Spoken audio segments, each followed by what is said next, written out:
¿Qué tal, colegas? El día de hoy vamos a revisar mordeduras y picaduras, un tema muy bonito, un tema que fíjense los que somos de provincia, en donde no encontramos tantas serpientes, tantas arañas, a diferencia de otras provincias, o yo después que me pasé a la Ciudad de México y la neta, pues esto no sucede mucho, no le damos la importancia necesaria, porque en algunas partes del país, principalmente en el norte y en algunos lugares de la periferia, también en provincia, encontramos mucho de estas situaciones, muchas mordeduras de serpiente, mordeduras o más bien picaduras de araña o de escorpión. Entonces, vamos a revisar este tema que siempre se pregunta una de estas en el examen nacional. Y vamos a iniciar con mordedura de serpiente, también conocido como accidente ofídico. Se refiere a una lesión cutánea causada por la mordedura de serpiente seguida de inoculación de sustancias tóxicas, en este caso veneno. En América vamos a tener dos familias, Viperidae, que es hasta el 90% de las mordeduras,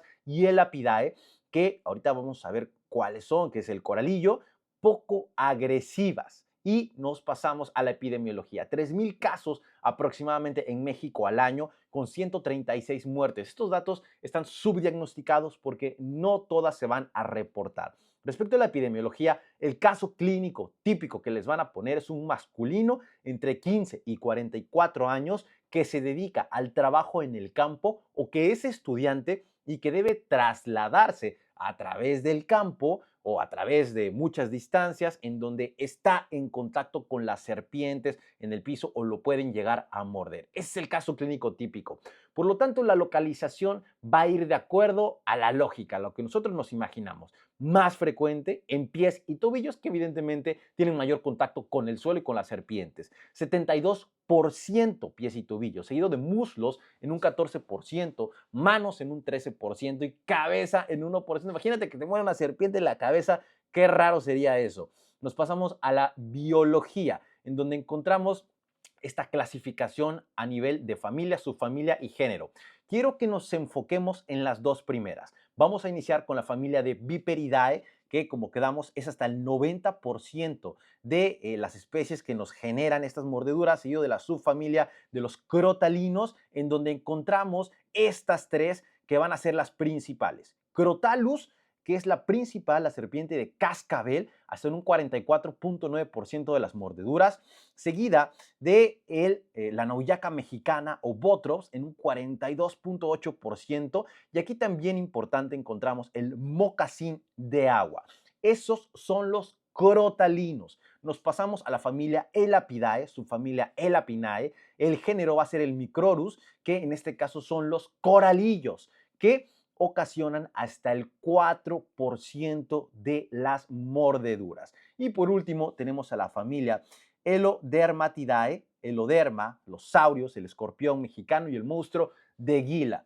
Quiero que recuerden en este caso dos géneros. De nuevo, Crotalus, que serían los crotalinos, donde incluimos cascabel y nauyaca, y Elapinae, en donde encontramos el género Micrurus, que van a ser los coralillos, ¿vale? Eso es lo que quiero que recuerden y nos pasamos a las características de cada serpiente. En primer lugar, tenemos a el Crotalus, la serpiente de cascabel, que básicamente se caracteriza por eso, por tener este cascabel en su cola, tiene anillos negros y la lengua y la cola van a ser obscuras. Nos pasamos al Viperidae botrops, que en este caso no tiene cascabel, tiene un patrón geométrico y una barba amarilla. Esta serpiente es la que más aparece en películas, ¿no? O por lo menos cuando yo pienso en una serpiente, esta es la que me viene a la cabeza por las características de esta barba amarilla y cómo se ve. Qué miedo, la neta, encontrarte con una de estas. Y por último tenemos el Micrurus, que sería el coralillo. ¿Qué pasa con el coralillo? Tenemos de dos tipos,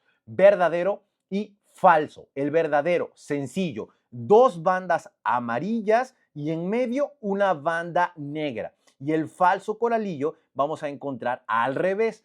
En este caso, dos bandas negras y en medio una amarilla. Va de nuevo para que no nos hagamos bolas. El verdadero coralillo tiene dos bandas amarillas y en medio una banda negra.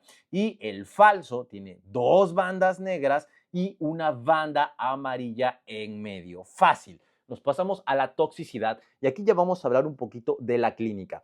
Quiero que pongamos atención en cuál es la fisiopatología del veneno de estas serpientes, porque eso va a dictar la clínica y que nosotros podamos identificar entre una mordedura de otra. Iniciamos con los crotalinos, que nos van a causar básicamente dos cosas: alteración celular a partir de enzimas necrosantes y miotóxicas, y alteración en la sangre a través de enzimas hemolíticas y anticoagulantes. Por eso quiero que recuerden esta imagen, en donde de nuevo hay alteración celular, podemos observar zonas de necrosis, podemos observar inflamación, podemos observar después bulas, muchas alteraciones celulares a partir de la piel que va a estar ahí. Y además vamos a encontrar alteraciones en la sangre. Vamos a encontrar sangrado, ¿por qué? Porque hay alteraciones hemolíticas y anticoagulantes que además se pueden extender a todo el cuerpo. Eso respecto a los crotalinos, es decir, la serpiente de cascabel y la nauyaca mexicana.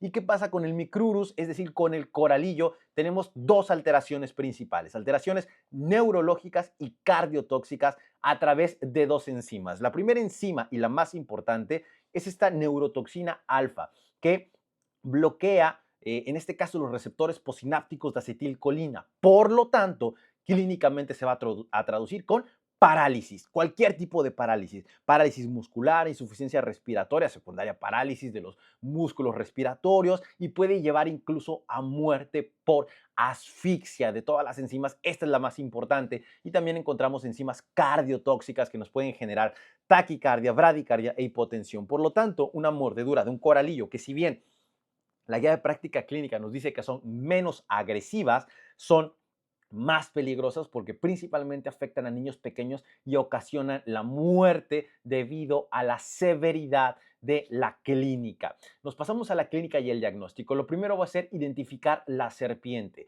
Nos menciona también la guía que rara vez te llegan con la serpiente, porque normalmente se escapan o la neta da miedo, y pues a mí sí me daría miedo agarrar una serpiente. Entonces tenemos que correlacionar con las manifestaciones clínicas que tenga nuestro paciente. Y como ya quedamos, vamos a encontrar alteraciones locales y sistémicas, dependiendo de la serpiente que tengamos: crotalinos, que sería cascabel o la nauyaca mexicana, y microrus o coralillo. Dependiendo de eso, vamos a tener la clínica. Recordar que hasta el 20% de las mordeduras van a ser frías o secas, es decir, no producen envenenamiento. Y hay que realizar dos situaciones: cultivo para valorar sobre infección de la mordedura, y exámenes de laboratorio para corroborar que todas estas alteraciones no nos lleven más allá: biometría, ego, electrolitos, gasometría, tiempos de sangrado, plaquetas, urea, creatinina para la función renal, pruebas de función renal, de función hepática, para valorar que no tengamos una alteración sistémica. Y nos pasamos a la clasificación, que la vamos a tener dividida en dos. La primera,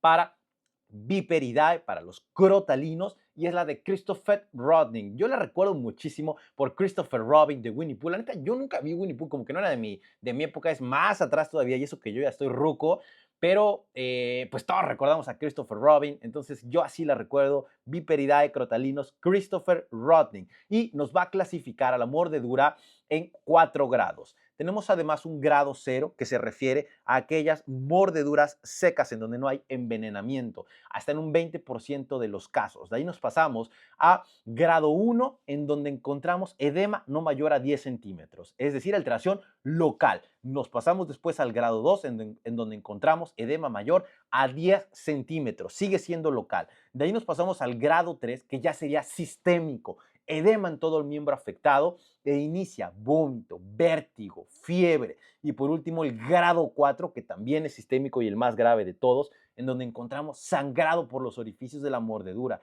equimosis, petequias, ya datos de coagulación intravascular diseminada, insuficiencia renal aguda, falla respiratoria, hipotensión, y por último, falla orgánica múltiple, que puede llevar a la muerte. En este caso, la muerte se puede presentar por una insuficiencia renal aguda si no la tratamos inmediatamente. Y de ahí nos pasamos a la clasificación de la mordedura por micrurus, es decir, por el coralillo. Bien, aquí está más sencillo. La vamos a clasificar en 3 grados: leve, moderado y severo, en donde leve va a ser alteraciones locales por la mordida nada más, seguido de moderado, en donde encontramos alteración de pares craneales y alteración ya sistémica, recordando que la clínica va a depender de parálisis. Entonces, encontramos visión borrosa, tosis palpebral, diplopia, dificultad respiratoria, parestesias, de nuevo relacionado con parálisis. Y por último, en el grado ya último, grave, sistémico, casi la muerte, la parálisis empieza a generar más problemas. Disfagia, disnea, insuficiencia respiratoria, coma, ausencia de reflejos, parálisis flácida y por último nos puede llevar a la muerte por paro cardiorrespiratorio. Muy fácil la clasificación. De nuevo, 2, Christopher Rodney para Viperidae crotalus y la clasificación para Microrus coralillo. Respecto al tratamiento, en este caso lo principal es traslado a una clínica en donde tengamos antiveneno. Mantener el reposo y la parte lesionada inmovilizada, no succión, no torniquetes, sí bandas de presión. Es de estas aporías en medicina en donde dicen no torniquetes, pero sí bandas de presión. Es como de, güey, nada más porque somos mamones. Pero bueno, tiene su principio que ahorita vamos a ver. Hielo en forma intermitente, hay que evaluar la lesión y registrar cada 15, 20 minutos el perímetro y analgésicos para el dolor, en este caso opioides, para evitar el uso de AINES y alterar todavía ahí la agregación plaquetaria. Nos pasamos a estas partes de recomendaciones de la guía de práctica clínica para que vean que no les estoy inventando las cosas, no es que nada más se me ocurra, todo tiene sustento. Y me llama la atención porque todos los videos de nuevo del examen nacional y relacionados con guías mexicanas, pues tienen el mismo sustento, banda. Entonces, no se me estresen. A final de cuentas, el conocimiento está ahí. Lo único que yo hago es desglosar la guía y explicárselas un poquito más ameno, pero el conocimiento es el mismo para todos, banda, ¿vale? No se recomienda succión, ya que no se obtiene beneficio clínico y agrava el daño y las condiciones del paciente. De ahí que no se recomienden ni la succión ni los succionadores. En la actualidad está contraindicado los torniquetes. ¿Por qué? Porque altera la circulación linfática, condiciona mayor morbilidad y favorece la necrosis y fibrinólisis de los nervios periféricos. Y por último, el tratamiento con los antivenenos. Fíjense que yo tuve un maestro de inmunología, el doctor Ariza, increíble, que la neta me enseñó muchísimo de inmunología. Y yo me acuerdo de cosas muy chingonas. En este caso, recordar que los anticuerpos están divididos en dos partes a grandes rasgos. Una porción FC y una porción FAB. La porción FC es esta porción que se une a la célula de nuestro cuerpo, ya sea mastocito, neutrófilo, lo que ustedes quieran. Y la porción FAB es la que se une al antígeno. Entonces, esta porción, digamos, es la que nosotros utilizamos en el antiveneno. Mediante técnicas especiales, cortamos a la mitad nuestro anticuerpo y dejamos solo la porción FAB.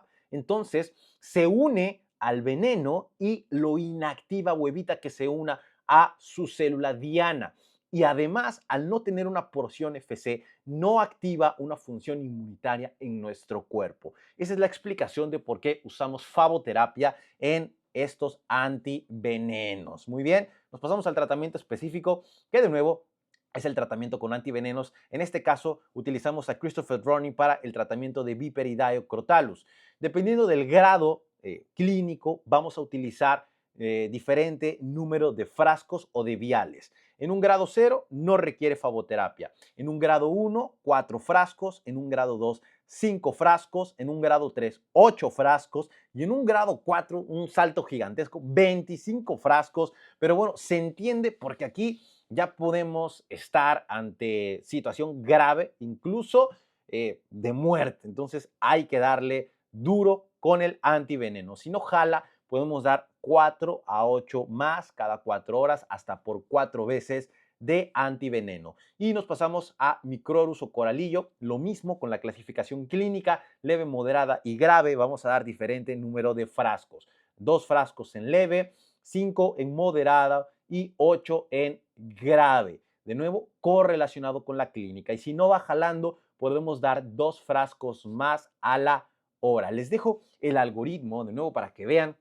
que todo esto es cierto. Tenemos una serpiente venenosa así, hay que hospitalizar. Clasificamos de acuerdo, en este caso, a Christopher Rodney, de 1 a 4 para Viperidae crotalus. Sí, hospitalizamos e iniciamos el tratamiento con antiveneno. Es exactamente lo mismo en Microrus, pero en lugar de clasificación grado 1 a 4 es leve, moderada y severa. Y aquí les dejo también el tratamiento con faboterapia inicial y posterior, que como quedamos puede ir de 4 a 8 frascos dependiendo de la clínica.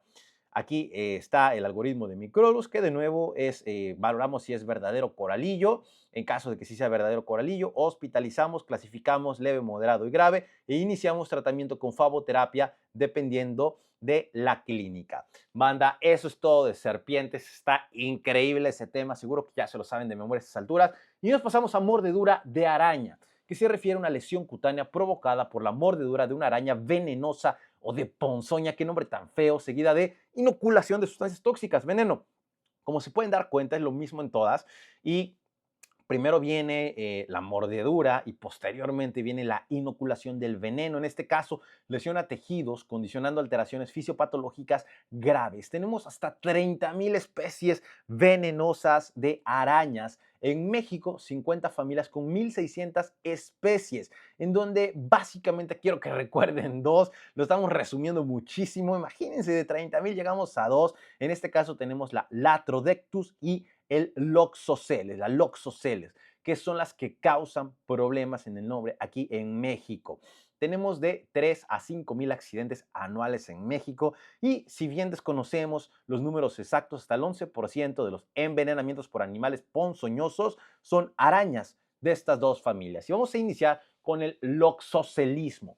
El Loxoceles o Loxoceles reclusa, también conocida como araña violinista, reclusa, parda, la que va a generar verdaderamente problemas va a ser la hembra. Lo mismo con la Trodectus. Y en este caso la morfología vamos a encontrar que mide de 8 a 15 milímetros, color café, abdomen ovalado y la característica por la cual se le da su nombre es que su cefalotórax encontramos una cutícula en violín invertido, característica del Loxoceles. Respecto a la toxicidad, la enzima más importante va a ser una esfingomielinasa D, que es la que verdaderamente genera la clínica. Puede ser local la alteración, pero también podemos encontrar compromiso sistémico y en este caso un loxocelismo que nos puede también llevar a clínica fatal. Nos pasamos al Latrodectus, en este caso el agente va a ser Latrodectus mactans, que es la araña capulina o viuda negra. Aquí les dejo a la viuda negra.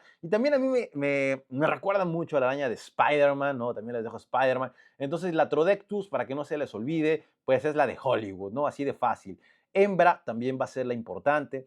En este caso, son más frecuentes en Norteamérica y respecto a la morfología tenemos que es color negro brillante con un abdomen redondo, con una cutícula roja también en forma de reloj de arena, pero también podemos encontrar dos rayas, no siempre va a ser de esta manera. Respecto a la toxicidad vamos a encontrar una alfa-latrotoxina que libera neurotransmisores. Ese va a ser el mecanismo mediante el cual produce el envenenamiento. Libera norepinefrina, dopamina, acetilcolina y esto nos va a dar la clínica. Esto me llamó la atención de la guía de práctica clínica, que el primer caso documentado de envenenamiento por loxoceles fue en 1879, cuando un hombre en Tennessee, Estados Unidos, desarrolló fiebre, ictericia, hematuria después de la mordedura de una araña. Seguro que lo mordió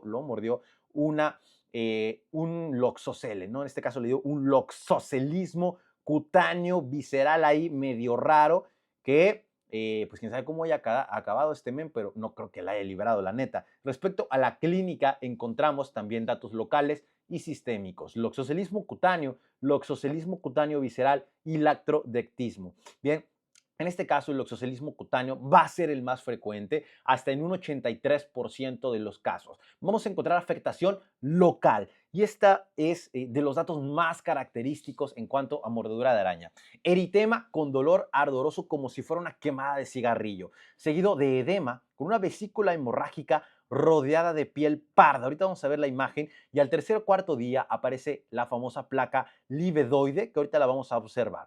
También se puede agregar fiebre y eritema generalizado. En este caso la lesión es local y si bien tarda días, incluso semanas en solucionarse, no hay mayor problema si se lleva un tratamiento adecuado local. No así con el loxocelismo cutáneo visceral, que es menos frecuente. En este caso es sistémico y nos genera alteraciones hematológicas y renales, anemia hemolítica, hemoglobinuria, oliguria, anuria, rhabdomiólisis, fiebre e incluso la muerte por insuficiencia renal aguda o coagulación intravascular diseminada. Aparece en la clínica entre 24 a 48 horas. ¿Les suena algo? Yo creo que este men en Tennessee que lo mordió una loxoceles, pues seguramente tuvo un loxocelismo cutáneo visceral y quién sabe, la neta, en esa época con la clínica, con todos los aparatos que tenían, que pues, eran bastante rudimentarios, si la haya liberado. Yo digo que no, pero quién sabe. Y por último, el lactrodectismo, en este caso,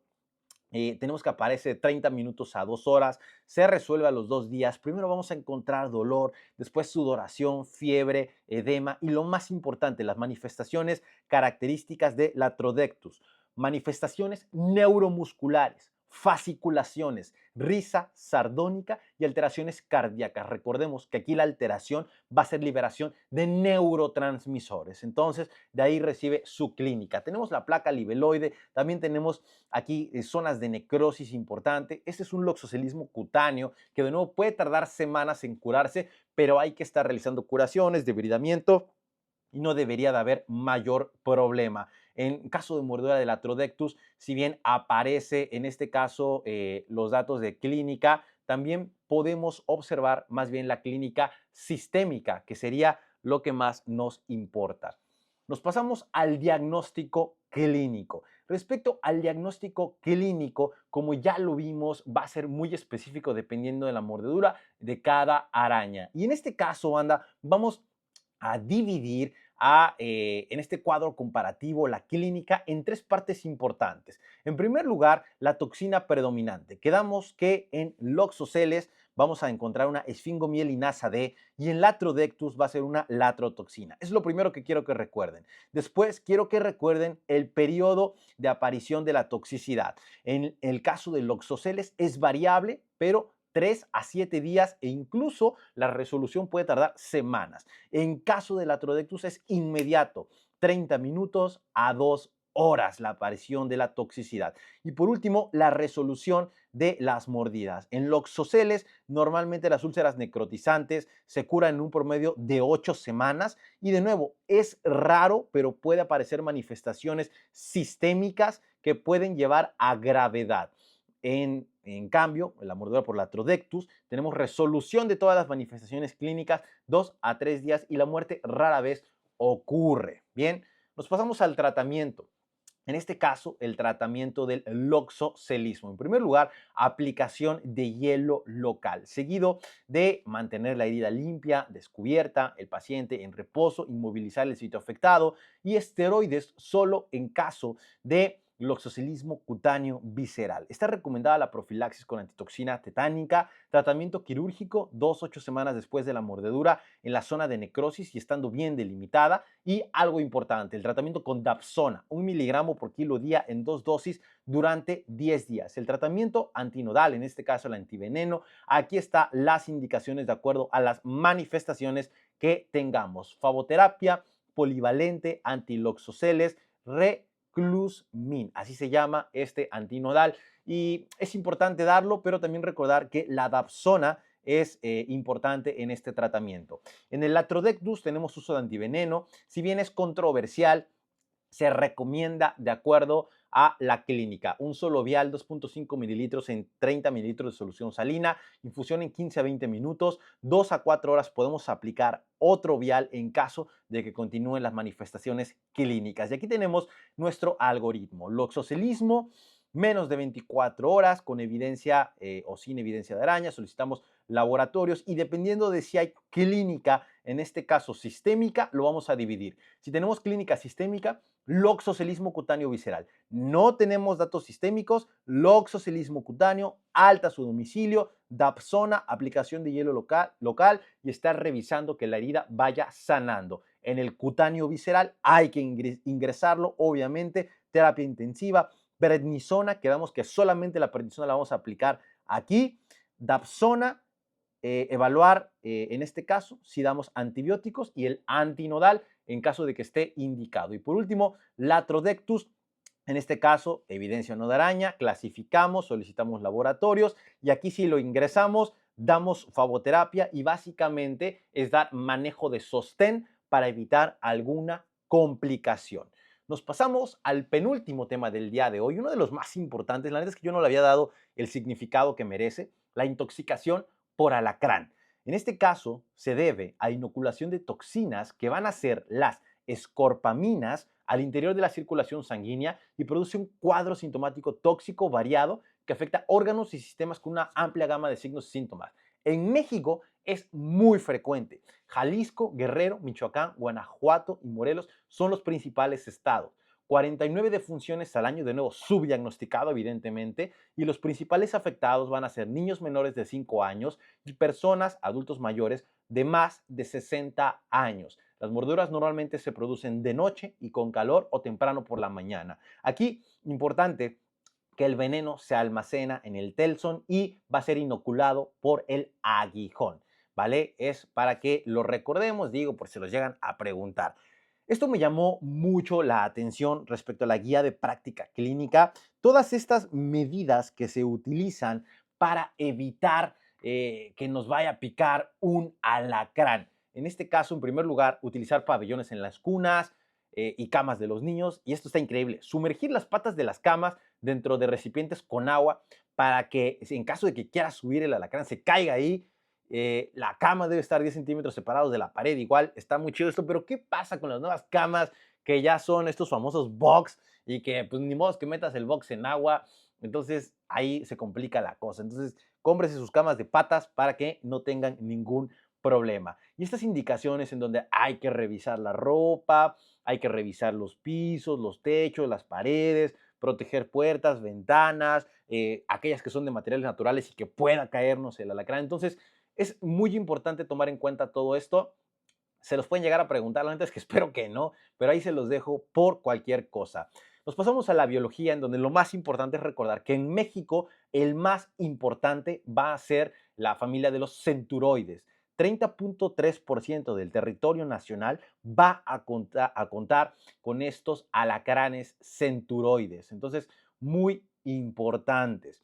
Y de ellos, el Noxius, que vamos a encontrar en Nayarit, va a ser el más tóxico. Bien, nos pasamos a valorar el veneno que va a tener el alacrán. En este caso, el veneno contiene enzimas y polipéptidos que modifican los canales proteicos celulares y básicamente lo que producen es liberación de sodio, de potasio, de calcio, despolarización de las células de manera descontrolada y esta es la manera en la cual produce su toxicidad. La clínica va a ser variada por estimulación simpática y parasimpática por lo mismo y puede llevar incluso a la muerte. En la clínica de la picadura por alacrán tenemos datos leve, moderado y severo. En el caso de leve vamos a encontrar datos locales, dolor, parestesias, disminución de la temperatura, en ya una afectación moderada, alteraciones locales y sistémicas. Todo lo anterior y se va agregando prurito nasal y faringio, lagrimeo y cialorrea. Y por último,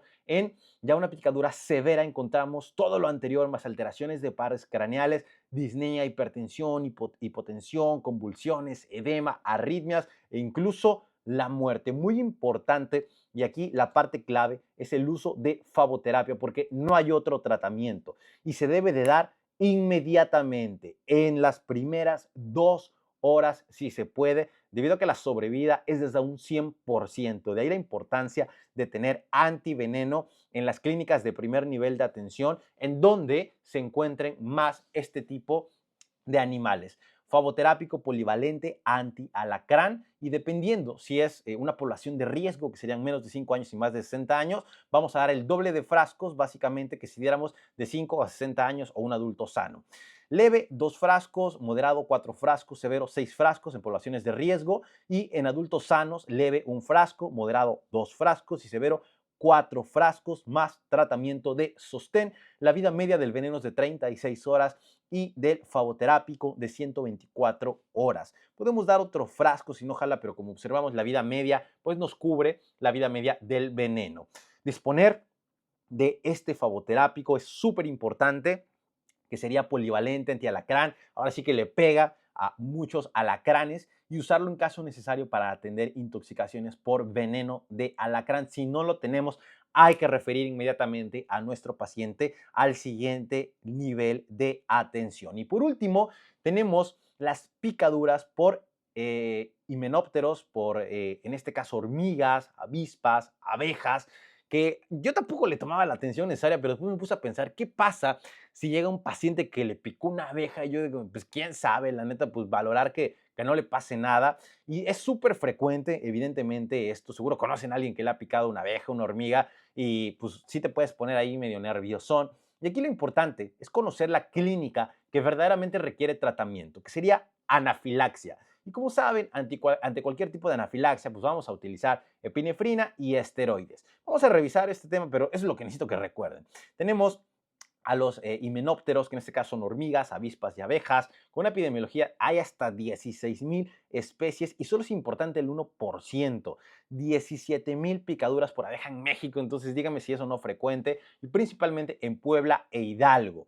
Tenemos en la clínica 4 manifestaciones. Reacción local, que es lo más frecuente, dolor, edema y eritema. Reacción local alérgica, que va un poquito más allá. Lo mismo, pero más de 10 centímetros del lugar de la picadura y más de 24 horas. Anafilaxia y reacción tóxica sistémica. Estas últimas son muy raras. Datos especiales, el aguijón de la abeja libera casi todo el veneno de volada en los primeros 20 segundos. Entonces de ahí que cuando te pica una abeja hay que retirar el aguijón de manera inmediata, y el número de picaduras capaces de ocasionar la muerte es de 20 a 200 en la avispa y 350,000 en la abeja. Imagínense para que pase esto, pero de repente se ve en la tele, ¿no? Que sí llega a pasar. Y de nuevo, lo importante que quiero que recuerden del tratamiento es cuándo vamos a utilizar EPI, porque puede suceder, ¿no? Que un paciente sea alérgico y tenga una reacción anafiláctica. Bueno, ahí es cuando utilizamos epinefrina. Y de ahí el manejo local por himenóptero incluye únicamente antisepsia, frío local